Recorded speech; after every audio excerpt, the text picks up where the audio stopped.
Welcome to today's session. I'm often asked questions about how people review their trading. Remember, of course, we're attempting to treat our trading like a business. And like any business, we should have systems of review in place.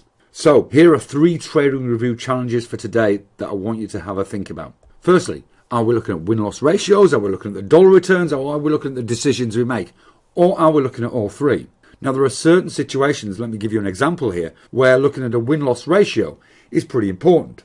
With directional trading, if we have a win-loss ratio of around about 50% plus or 1-to-1, then we usually do pretty well, providing we've kept our losses short and let some profits run. If, however, we're using credit spreads, then we want a win-loss ratio which is significantly better than that. We want a 7 or 8-to-1 win-loss ratio.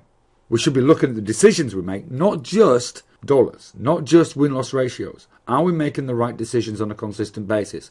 Because we know that if we do that, if we be the trader we can be, if we make good decisions, then ultimately the results will come. The second trading review challenge is that there are 4 potential outcomes in signal detection. So when we look at a chart and make a decision in terms of when and if we enter, then there are 4 possible scenarios. First of all, we could get a hit. We've said yes, we've entered when a signal was presented. Secondly, we could have a miss. We're saying no when a signal was presented, so we've missed the opportunity.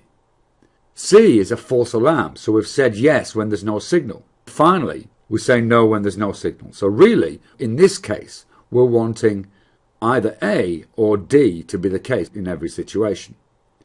However, we usually only explore A. Did we say yes when the signal was presented? Was it actually an entry when the signal was presented? If we look at all 4, then we can start to make decisions in terms of biases that may exist in us. But it's not just about entry, of course, is it? Because we've got exactly the same thing to measure with exit. Are we exiting when a signal was presented? Or are we saying no to exit when a signal was presented?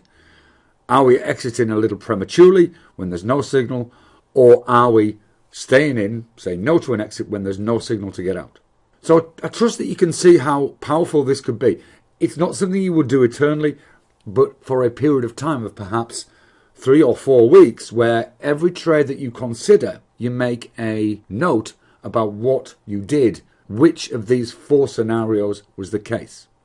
If you find that you're primarily using B and D, then maybe you've got something called a preventative bias. If you are primarily doing A and C, then you may have what's called a promotional bias.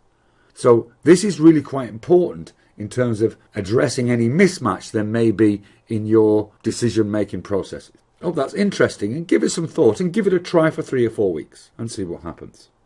We'll see you again soon.